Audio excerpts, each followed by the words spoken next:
Toynado! I'm Anthony, collector, raconteur, spinner of yarns, and human who one day hopes to own a mint-in-box USS flag just so I can open it.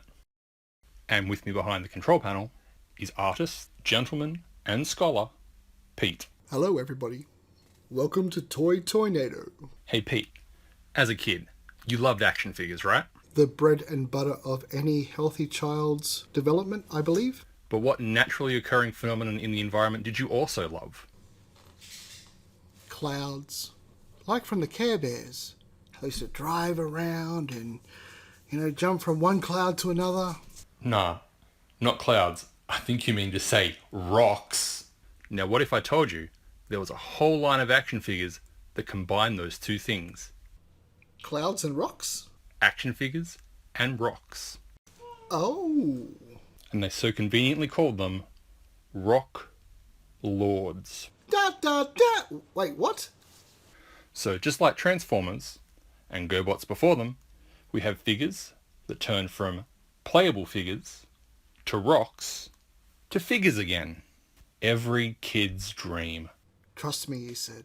This will be the one that gets us to 50 subscribers. Rocks. So what we're looking at today is a 1986 toy line by Matchbox called Rock Lords. Rock Lords, how one man's fixation with rocks burnt his company to the ground. Oh, we just might make that 50 after all. Look, not really. By the looks of it, they were toys that were imported from Bandai. And Pete, you've never heard of these? Anthony, this is similar to when one of my friends tried to convince me of a cartoon called Jabberjaws. What the heck's a Jabberjaws? Exactly. Where he thought it was real, and I'm sure you think this one's real. Are you telling me that as a child, you never watched the 1986 classic GoBots Battle of the Rock Lords? I'm telling you, in 1986, no one watched this. And yes, I do know there's a Jabberjaw cartoon now. So we don't need to have comments saying, "You're wrong, Peter, there is one." I had the poster for Battle of the Rock Lords up on my bedroom wall for years.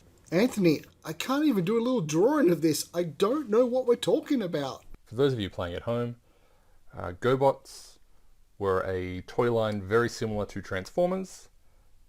They were smaller and cheaper to buy, but also pretty cool. Pete, so what you've got there is one of my favourite bad guys from the line. His name is Sticks and Stones. He has two faces, and he's got a little spiky club that he can swing around. Honestly, he was probably one of my favourite bad guys because he reminded me of Too Bad from Master of the Universe, not because he was very much different from any of the others. Although, two faces did make for two different voices you could do while you were playing. You will destroy them. No, you will destroy them. No, you will. No, you will. No, you will. No, you will. And as you can see, he can turn into a rock, and then into a monster/robot man, and then back into a rock. What do you think of the articulation, Pete? I think we should all be a little bit scared of the voiceover you just did. And look, Pete, I will 100% make fun of these toys because they're toys that are rocks, and it's a ridiculous idea. Ridiculous enough to say you would need to have rocks in your head? But as a kid, I flipping loved these things. This is Boulder, the leader of the Good Rock Lords. I remember finding this one at a Vinnie's as a kid, and it was like all my Christmases had come at once. I finally had the leader of the good guys. This was Marbles, who was my favourite from the good guys. In the cartoon, he was psychic of sorts, so that was really cool. And he also has just this really odd look about him with the big wide eyes, and little me loved it. You also might be able to tell that he's a little battle worn. He's survived many, many goes out in the garden. This one is Crackpot. I'm guessing called that because of the big cracks along his face. He was the only one to come with a sword as far as I remember. This one was called Granite. I'm pretty sure in the cartoon, and it has been a very long time since I've seen it, I think he was Boulder's second in command. And this happy little fellow is Nugget. He's the only one who's an actual robot. Hey Pete, I hope you don't mind, but I'm going to call something out right here. Do it. Our 19 subscribers are listening. I've had this one since I was a kid. And when I was a kid, I used to share toys with one of my friends. And, I'd swap some to him, he'd swap some to me, and then a couple of days later, we'd get them back. So this friend let his little brother play with them. So this little brother snapped Nugget's hood right off. And that is not cool. You do not borrow somebody's toy and then give it to your little brother for them to break. Son of a... This stuff here. It just gets me so angry. Whew, that felt better. Been holding on to that one for about 30 years. I don't think you truly let go of things like this, Anthony. Take a breath.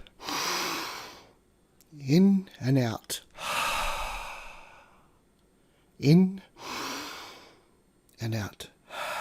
Alright, I think we've calmed down. Let's continue.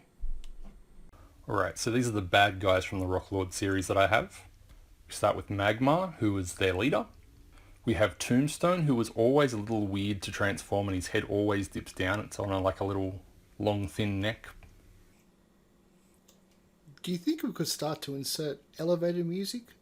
So when we have a longer AVI, we don't cram it all in? I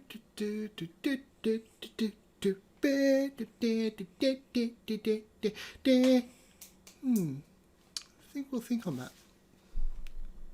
Then we have Stoneheart, who, to be honest, I thought I'd lost his weapon, but while I was looking around for things to set these guys up, it just happened to be there in a bag, so super happy about that.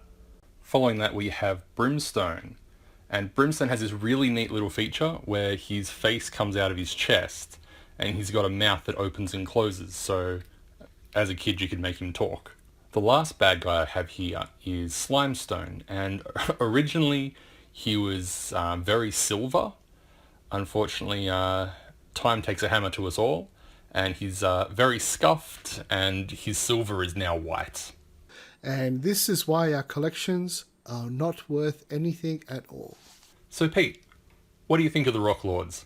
Are these a toy that you could have got behind as a kid? I can honestly say I was skeptical at first. And it wasn't until I started doing the recordings of the transformations and the 360 turnaround that I've actually really enjoyed transforming these toys. Simple, effective, and very addictive. I got a little surprise for you. Guess what? The Rock Lords weren't the only rock-related action figure to come out in 1986. Anthony, if you tell me that there's a Pebble Garden collection of these things, we're going to have words. How do you feel about a little line called Masters of the Universe? So in the Master of the Universe action figure line, there were two figures in 1986 that would turn into rocks. Stondar and Rock On. And yes, Pete, I know technically they're meteors, but they're still rock related. And I'm going to be honest, at least the Rock Lords turned into rocks. This guy's just bent over, hiding. Yes, their jobs were as spies, so I suppose that makes sense. Thank you for listening to our episode on Rock Lords. Be sure to like, subscribe, let your friends know about us, drop a comment down the bottom letting us know what you think about the Rock Lords, and we'll catch you next time.